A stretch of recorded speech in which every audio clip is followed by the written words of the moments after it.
dia. Hoje é quarta-feira, dia 22 de setembro, e a gente mostra nessa edição o discurso do presidente Jair Bolsonaro na abertura da Assembleia Geral da ONU. Talibãs pedem para participar do maior encontro de líderes mundiais. Lava de vulcão em Ilha Espanhola preocupa ambientalistas porque pode gerar gases tóxicos se chegar ao mar. E a NASA anuncia que vai enviar um robô ao Polo Sul da Lua em busca de gelo. A reunião de líderes... Só um minuto. Voltou, a gente estava com um probleminha no TP, mas agora está tudo certo. A reunião de líderes mundiais na 76ª Assembleia Geral da ONU começou ontem em Nova York. O presidente Jair Bolsonaro fez o discurso de abertura, apresentando dados positivos sobre o desempenho do Brasil. O Bolsonaro também anunciou a concessão de visto humanitário para cristãos e mulheres que querem deixar o Afeganistão. Em um discurso de pouco mais de 10 minutos, Jair Bolsonaro abriu a Assembleia Geral da ONU dizendo que apresentaria um Brasil diferente do que é mostrado nos jornais.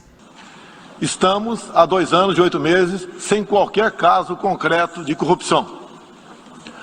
O Brasil tem um presidente que acredita em Deus, respeita a Constituição, valoriza a família e deve lealdade ao seu povo. Isso é muito. É uma história da base se levarmos em conta que estávamos à beira do socialismo. Nossas estatais davam prejuízos de bilhões de dólares no passado. Hoje são lucrativas. Nosso Banco de Desenvolvimento era usado para financiar obras em países comunistas, sem garantias. Quem honrava esses compromissos era o próprio povo brasileiro. Tudo isso mudou. Apresento agora um novo Brasil. Bolsonaro falou dos investimentos federais em infraestrutura, especialmente ferrovias, sobre o lançamento do edital do 5G e destacou o potencial agrícola do país. Temos tudo o que o investidor procura. O presidente mencionou os desafios do Brasil na gestão ambiental, destacou que o país tem dimensões continentais e que 17% da área é destinada a terras indígenas, mas frisou redução do desmatamento e o compromisso com acordos internacionais. Antecipamos de 2060 para 2050 o objetivo de alcançar a neutralidade climática. Os recursos humanos e financeiros destinados ao fortalecimento dos órgãos ambientais foram dobrados, com vistas a zerar o desmatamento ilegal. E os resultados desta importante ação já começaram a aparecer. Na Amazônia tivemos uma redução de 32% do desmatamento no mês de agosto, quando comparado a agosto do ano anterior. Qual país do mundo tem uma política de preservação ambiental como a nossa? Os senhores estão convidados a visitar a nossa Amazônia. Na área da saúde, defendeu o tratamento precoce contra a Covid-19, falou sobre a campanha de vacinação e disse que até novembro todos os adultos que quiserem estarão imunizados. Se posicionou contra o passaporte de vacina, frisou as dificuldades sociais e econômicas impostas pela pandemia e ações do governo federal para mitigar os impactos da crise, como a concessão do auxílio emergencial. Informou ainda que o Brasil fechou o ano de 2020 com saldo positivo de empregos, graças aos programas criados pela equipe econômica, destacando que entre os países emergentes, o Brasil é um dos melhores destinos para investidores.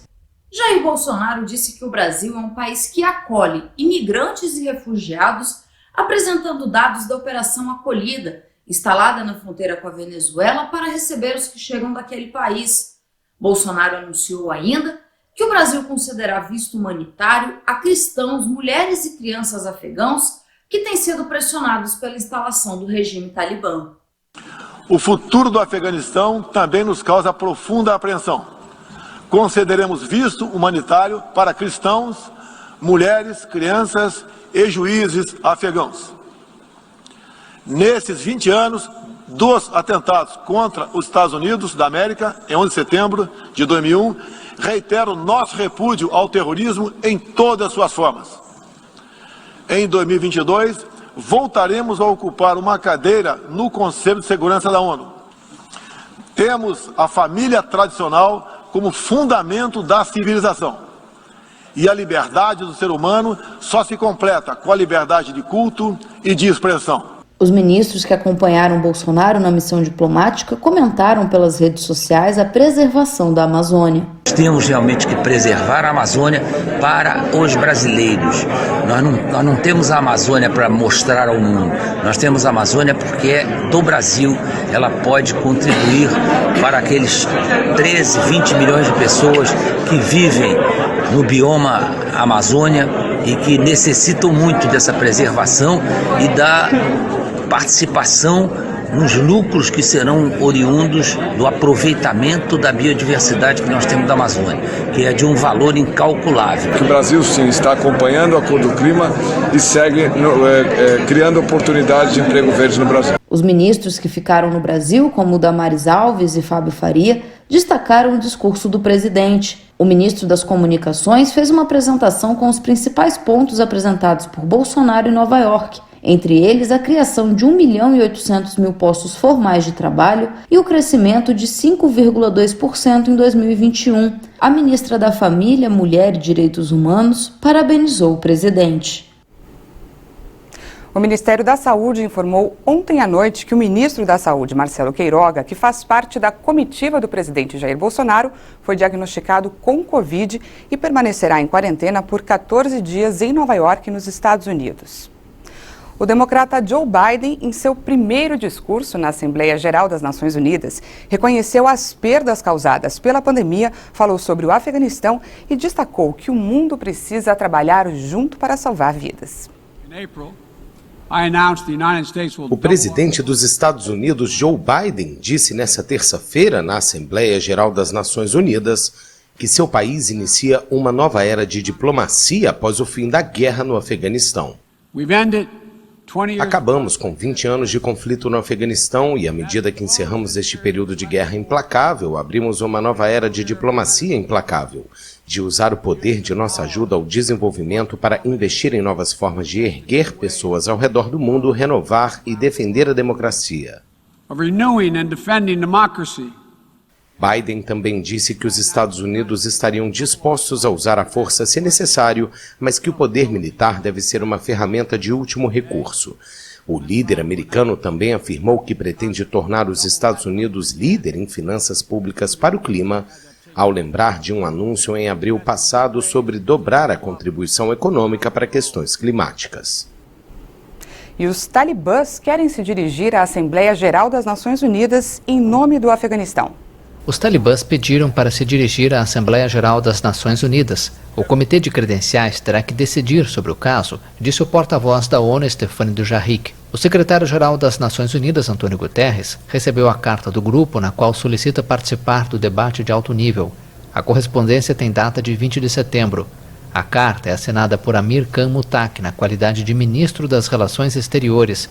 Ele informa que o representante anterior, Ghulam Isaaqzai, não representa mais o Afeganistão nas Nações Unidas. Isaaqzai era o representante permanente do governo afegão deposto em agosto. A carta assegura que os talibãs nomearam seu porta-voz estabelecido em Doha, Suhail Shaheen, como novo embaixador do Emirado Islâmico do Afeganistão na ONU. O porta-voz da ONU também garantiu que o secretário-geral recebeu uma carta de Isaaqzai, datada de 15 de setembro, com a lista da delegação afegã. As duas cartas foram enviadas aos membros do Comitê de Credenciais da Assembleia Geral. Não é certo que o comitê vá se reunir antes da segunda-feira, quando está prevista a intervenção do Afeganistão no Fórum Multilateral. O líder da maioria no Senado dos Estados Unidos, o democrata Chuck Schumer, pediu ao presidente Joe Biden para encerrar as deportações em massa de imigrantes haitianos. Ele qualificou as medidas de detestáveis e xenófobas, típicas da administração do ex-presidente Donald Trump. Os agentes da Patrulha da Fronteira dos Estados Unidos estão se esforçando para conter a massa de imigrantes sem documentos. A maioria é do Haiti. O Escritório Americano de Alfândega e Proteção de Fronteiras disse que a maioria dos imigrantes sem documentos será expulsa sob a política do chamado Título 42, que restringe a imigração devido à pandemia. A crise se intensificou depois que as imagens de um fotógrafo da agência France Presse mostraram agentes agitando as rédeas de seus cavalos para ameaçar os migrantes e empurrá-los em direção a um rio. As colunas de lava do vulcão no arquipélago espanhol das Canárias está gerando preocupações pela possível emissão de gases tóxicos. Um fenômeno de beleza única, mas também muito assustador. As colunas de lava do vulcão Cumbre Vieja engolem tudo o que encontram pelo caminho, como árvores, estradas e casas. De acordo com o Sistema Europeu de Observação Espacial Copérnicus, até agora a erupção destruiu 166 construções e a lava cobre 103 hectares de La Palma. A descida do magma é lenta para a costa da ilha de La Palma, no arquipélago espanhol das Canárias, e gera preocupações pela possível emissão de gases tóxicos. O encontro do magma ardente com o mar pode gerar explosões, ondas de água fervente e inclusive nuvens tóxicas. A cerca de 2 quilômetros do oceano, a lava avança agora por volta dos 200 metros por hora. A retomada da atividade do vulcão, que entrou em erupção no domingo, obrigou a remoção de mais de 500 pessoas na noite de segunda-feira, totalizando 6.000 deslocados na ilha localizada em frente à costa noroeste da África. O vulcão Cumbre Vieja expele colunas de fumaça que alcançam centenas de metros de altura e entre 8.000 e 10.500 toneladas de dióxido de enxofre por dia. Apesar da situação, o espaço aéreo da ilha permanece aberto e espera-se que os voos programados para esta terça-feira sejam realizados com normalidade.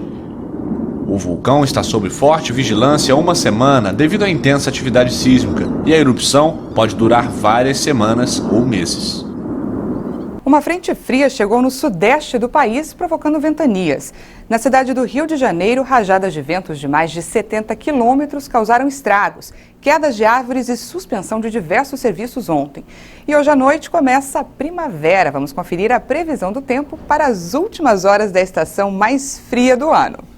Hoje, na cidade do Rio, o tempo vai continuar fechado e a máxima por lá não vai passar dos 22 graus. Em Rio Grande, no Rio Grande do Sul, a temperatura também fica baixa, com mínima de 15 e máxima de 18 graus. Em Coari, no Amazonas, vai ficar calor hoje e a máxima pode chegar a 33 graus, mas tem previsão de chuva para os próximos dias. Em Penedo, no Alagoas, o sol também predomina com mínima de 23 e máxima de 35 graus.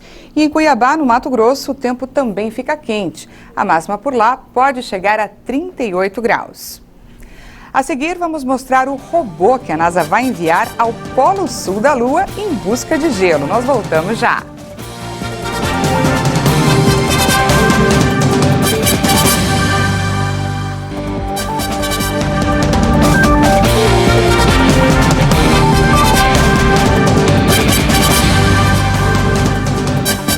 Estamos de volta, agora são 8 horas e 47 minutos no horário de Brasília. A Caixa Econômica Federal paga hoje a 6ª parcela do auxílio emergencial para os nascidos no mês de fevereiro.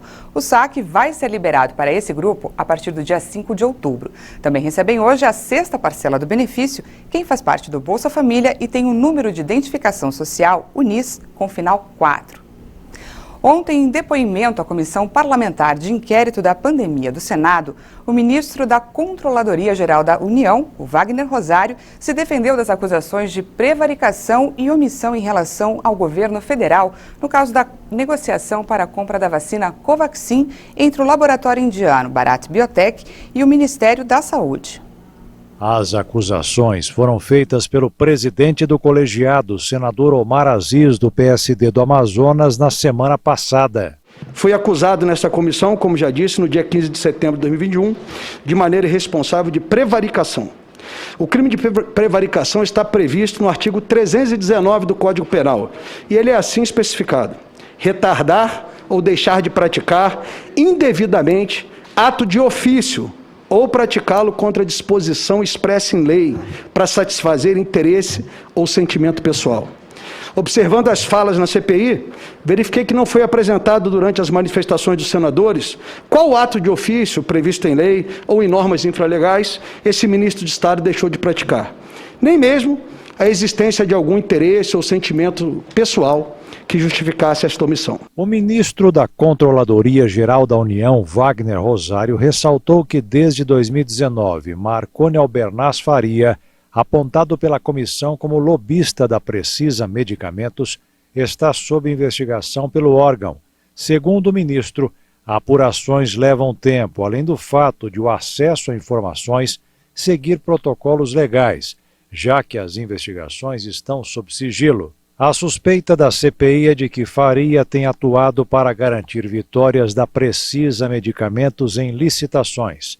A empresa intermediou o contrato com o Ministério da Saúde para a compra de 20 milhões de doses da vacina Covaxin, ao custo de 1 bilhão e 600 milhões de reais.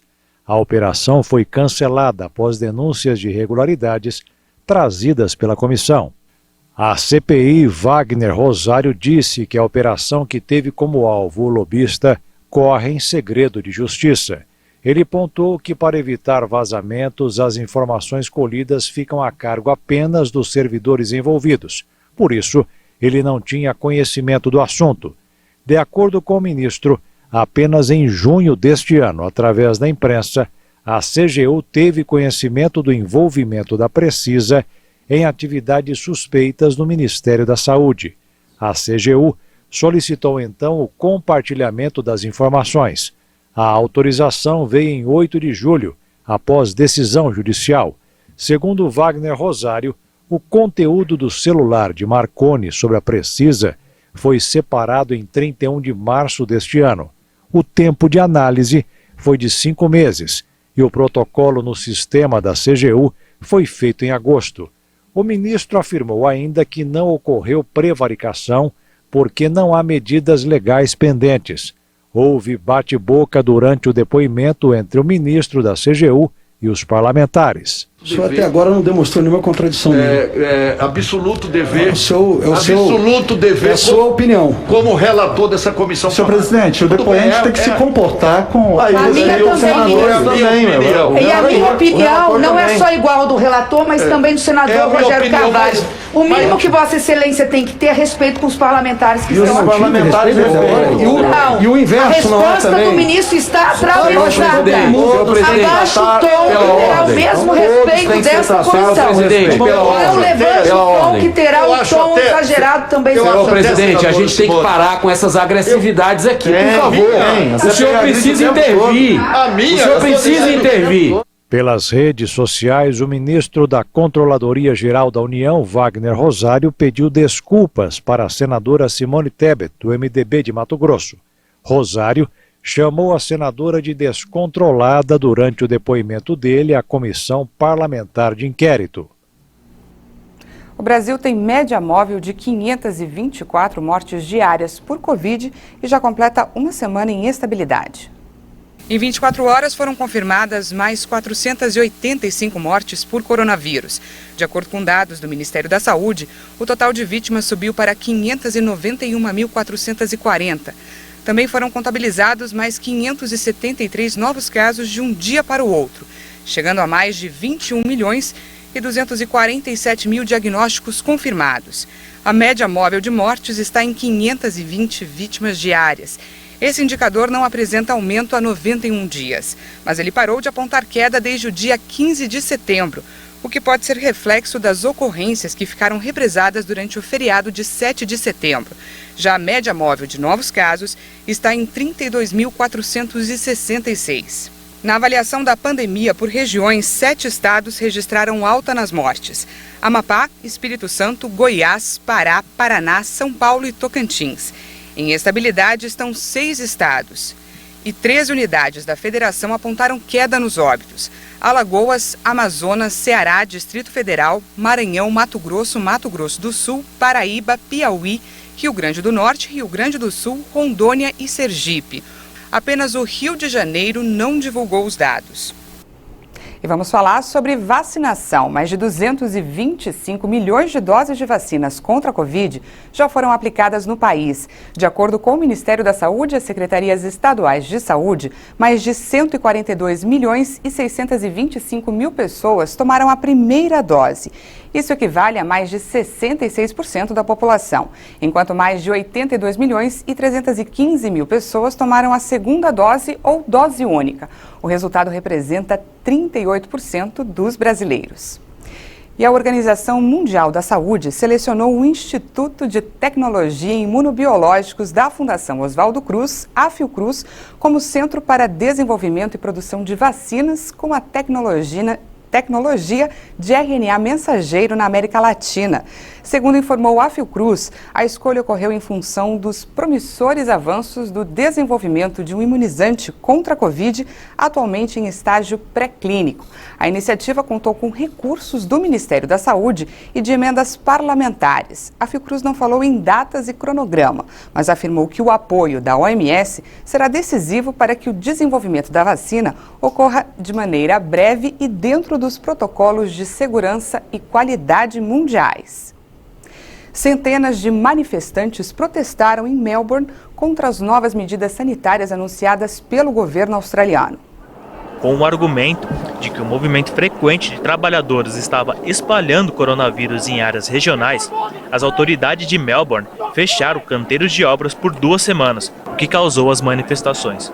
As imagens mostram os trabalhadores marchando pelas ruas da cidade, montando sinalizadores e cantando, enquanto os policiais da tropa de choque os acompanhavam. A decisão de suspender as atividades de construção ocorre depois de um protesto antivacinal na cidade ter ganhado força entre os trabalhadores.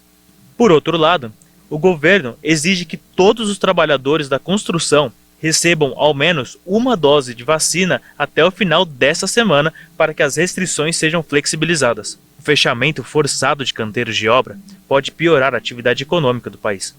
Alguns economistas australianos estão prevendo que os bloqueios prolongados podem levar a economia do país de 1,45 trilhão de dólares, ou seja, cerca de 7 trilhões de reais, para uma possível segunda recessão em 2 anos. A NASA enviará um novo robô para a Lua em 2023. A missão tem o objetivo de procurar por água no polo sul do satélite. O Viper será o primeiro a explorar a área identificada como uma das mais geladas do sistema solar. A agência espacial espera que o veículo confirme a presença de água congelada logo abaixo da superfície lunar. O objetivo da missão é verificar se o material coletado tem capacidade de se tornar combustível para foguetes em missões com destino a Marte ou mais além no espaço. De acordo com a Divisão de Ciência Planetária da NASA, Nobile é uma das regiões mais frias do sistema solar, que só foi explorada à distância por meio de sensores. Mas espera-se que o robô chamado Viper, com dimensões semelhantes às de um carrinho de golfe e recarregado com energia solar, finalmente acesse pela primeira vez a região da Lua. Diferentemente dos robôs usados em Marte, o Viper pode ser pilotado praticamente em tempo real, uma vez que a distância entre a Terra e a Lua é muito menor do que em relação a Marte.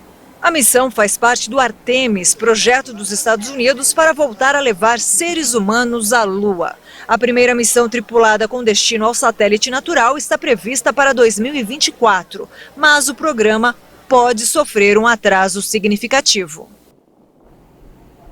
E chegou a hora de falar de futebol. Ontem, Palmeiras e Atlético Mineiro realizaram no Allianz Parque, em São Paulo, o primeiro jogo da semifinal da Copa Libertadores da América. A partida terminou empatada em 0-0. O atacante Hulk do Atlético ainda desperdiçou uma cobrança de pênalti. A partida da volta, que decidirá o primeiro finalista da competição continental, será na terça-feira que vem, no estádio Mineirão, em Belo Horizonte.